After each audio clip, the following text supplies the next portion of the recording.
Hi, my name is Josh Hollingsworth, and I'm the Exhibitions and Community Outreach Manager here at the Delaware Contemporary, and I'm excited to be here with Sakreea Mo'nay to just talk a little more about her solo show here at the Hatch Gallery titled In the Meantime.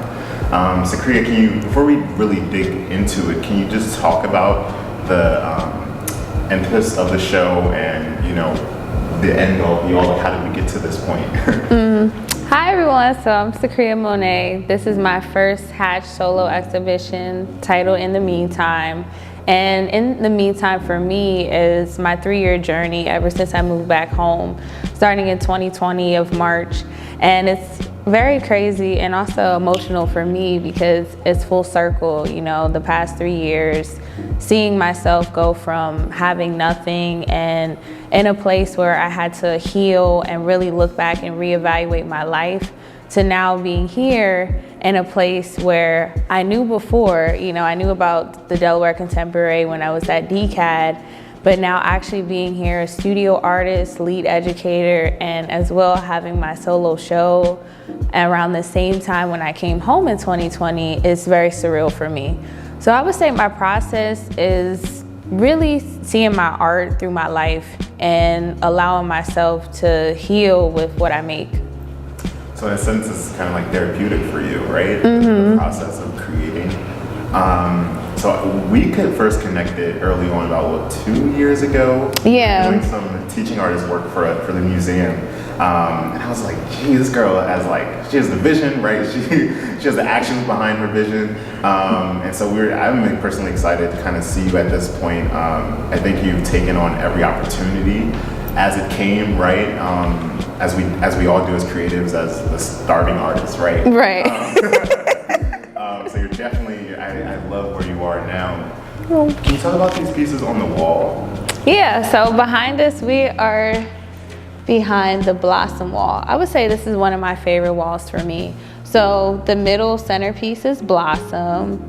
She, in a way, is myself, and also she's a character I made up in my mind. She represents being in a place of stillness, but also still awakening to something. So like, I started painting Blossom, I believe in 2021, in my childhood home, in my room. And I remember just having this idea of how can I see myself planted, but then I'm also like in a place of meditating and praying. When you see the eye closed and then the eye open, it's kind of like I'm now opening up and awakening to some things about myself and also what I see around me. So that's what Blossom represents. And then the pieces around her are also Blossom in the making, and Blossom with her eyes fully closed and with her eyes fully open. So I think for me, I resonate the most with you just described something as like being grounded, but still being able to grow. Because being grounded doesn't entirely mean that there's no room for growth, right? Right. I love that. I love that. What about so you have the two-dimensional part, but you kind of have these mirroring effects. So I would say actually the mirror started at DCAD. I remember in 3D class, I did like this weird abstract, like big 3D sculpture. And then I remember I actually like cut my hands because there's so many different mirrors on it. But like, it just stuck with me. I love mirrors because it also gives a chance for the audience to see themselves within the artwork. But then also too, when I have it like in my personal space, I can see myself more in the art. So I like using mirrors for that reason. And I'm a huge person of upcycling. So I would say usually that's why I add that 3D aspect. So I'm like, how can I get it to pop? Especially when like some of my works may not have a lot of detail on like the portrait of the face or, you know, maybe like in the hair. And I'm like, how can I add something? So that's how that started. The work is very tied to your life. How do you get started? Is there a process of journaling before, or do you kind of reflect on various moments that happened previously? Like how does that process start? Yeah, I would say 2020 was a huge time where I started journaling. Like I was going through a depression, but also too, like what got me out of that depression was prayer. I would watch sermons, I would listen to podcasts, I would watch old films, music, but drawing was a huge part of my journey. So So I guess sketching first, right, is where things start.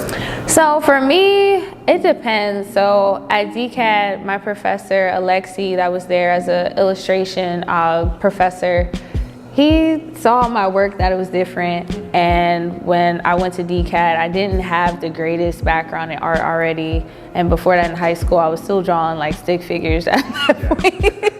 So he was like, you're an artist, but you know, you're not doing the normal thing. But he always encouraged me to not always look at the pencil and have everything so sketched out. He always wanted me to experiment with taking the brush and using it as my pencil. So yeah, so sometimes it's very freehand, but with the wall over here, with cycles, with the different hands, I definitely had to sketch that out because I wanted the hands to really look very accurate. This piece has been in the works since 2020, around that time? Yeah, just about, So I guess, how do you determine when a piece is finished or not? That's the hard part. I feel like for me, it's definitely a feeling, like, Gotcha. Or it can depend on my mood too. Okay. So I would say it's definitely an emotional connection, like, this feels done. Yeah. Yeah. All right, that's good. So the paint, we talked about your paintings. We haven't talked much about the fashion items. Oh, that's my favorite part. I guess for starters, how does the process of painting on a canvas translate to your work on clothing pieces? So for me, it started in 2017. It's also the process when I started making New Creation, my company as well. I would say for the fashion, I always wanted to reflect the canvas, like a walking canvas. Yeah, so that's my thing for the show. Reflect the works, like the yellow piece over here is inspired by cycles, and then the dress has blossom on it. Even my Vogue one that I wore at Afropunk, I have some paintings that I did want to showcase in the show, but it just didn't fit. Yeah. But it looks better to have it on the clothing. So this is more than just painting on clothing. This is a brand, right? Talk a little bit about the brand and kind of like where that's heading. Yes, so New Creation is my brand. It is a one-of-one brand with fashion. I really take a focus with sustainable artwork, and also sustainable wearable art is my goal. So I don't want anything mass marketed. I definitely have tried that before, like, okay, you know, let me just order 50, 100 hoodies. Did that last year. And then I just felt like, do I want to do this for the rest of my life with the brand? I was like, no, it felt so much better to do one of a kind. And I think it's special too to every customer, because I get the chance to see their idea come to life, or also when customers allow me to freestyle, it's really fun too. So there's a process of collaboration, right? It's not just all your ideas. There's a little bit of feedback from the consumer, and then you kind of go back to the drawing board, right? Yeah, that's the fun part, because it's like they're getting their own creation, their own design, and they get to work with me as an artist. And I want to make it affordable, because I know that luxury sometimes isn't for everybody, you know, like usually that kind of work is for celebrities or, you know, people higher up. But I wanted it to be accessible for people to feel that they have something special. Because even too, it's cool. I've seen certain customers I've had in the past, they'll maybe not wear the jacket, but they'll hang it up on their wall. I'm like, that's so cool. It's kind of the opposite, right? Like, yeah, you buy canvas, but you want a jacket, you're gonna put on the wall. Right. That's interesting. So how do you find the time and the space to create all this artwork? You have a studio here. Does that kind of give you a little more freedom and accessibility? Yeah, I definitely think having a studio space pushed me to definitely put new works out for the show. Because I remember when I was preparing for opening night, my mom was like, why are you making new stuff, you know, 2 weeks before opening night? I was like, I just feel like I have to prove myself. But also too, I'm like, I have a space here. Like, I feel like having that space allows you to create newness, because I could have just picked work like, okay, like no one's seen my work from New York yet, but it just felt so freeing to make new stuff. Like, this is a new chapter in my life. Why not? Right. Well, I think it works for the space, and I think you being an emerging artist alone, right? And you're so talented, and I think your contribution to the studio environment, you know, I think it works out for you. Thank you. Yourself as an artist. As it relates to the community and I guess the viewers viewing your work, are there any particular meanings or I guess sense of motivation that you want to transcend from your work to the community? Yeah, definitely. I think this show for me, I try to definitely aim towards Black women. Here that I got teased for being so colorful, or like I was the grandma, like, or like different. I liked a lot of different things, but I love that now seeing so much Black girl magic that we can embrace ourselves, So I would say that's my definitely, in the meantime, was like a dedication to Black women. I was looking at this piece here. Cycles, yeah. Looking at this piece as it relates to all your paintings, I get the sense of not freehand, but expression, right? Mm-hmm. And it's kind of, the pen goes down as you see fit in that moment. Yeah. Do you find that freeing, like and liberating in a way? Yeah, very freeing. So this piece actually started in Brooklyn when I lived in my apartment in Brooklyn. And when I came back, and that was a long journey too, because we had to bring it on a truck, I had to get it out of storage. But when I came back, I noticed it didn't reflect me, like the new me. I recreated it.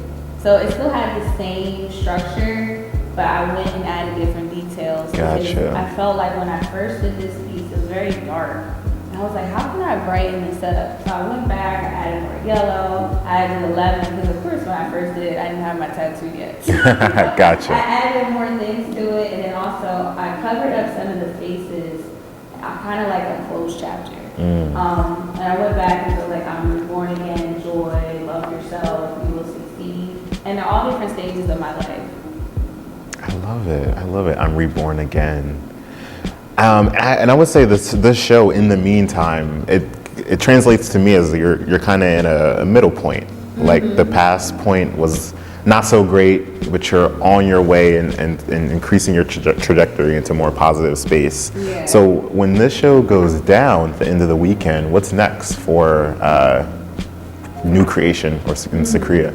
What's next for me? A lot. Like, I'm just embracing where I'm at, and it feels good because I feel like in the past I was always like, what's next, next? And I've just been learning with this show even just to enjoy that in the meantime. Like, what can I do in the meantime before things really start to manifest in my life? Right. And it's been great. And also too, Alonzo Van Sant, her book In the Meantime inspired this show as well. And that book talks about like waiting until you find true love and like what do you do in that time. So yeah. It's been very interesting, like, but it feels good at the same time to kind of just take a little break or take things with ease. Yeah. Well, I'm excited to kind of see what's next. I think the possibilities are endless, and you're surrounded by the right community and you're in the right spaces. So I'm excited for you. And I'm inspired by you.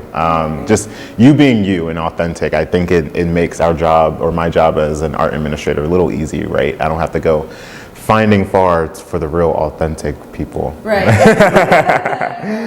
All right, cool. Well, thank you for giving the opportunity to let me interview you and just giving both of our audiences a little more insight on In the Meantime. Yeah, appreciate it. Thank you guys so much for tuning in. So, yeah. Can't wait to see what's next. Yes. Boom.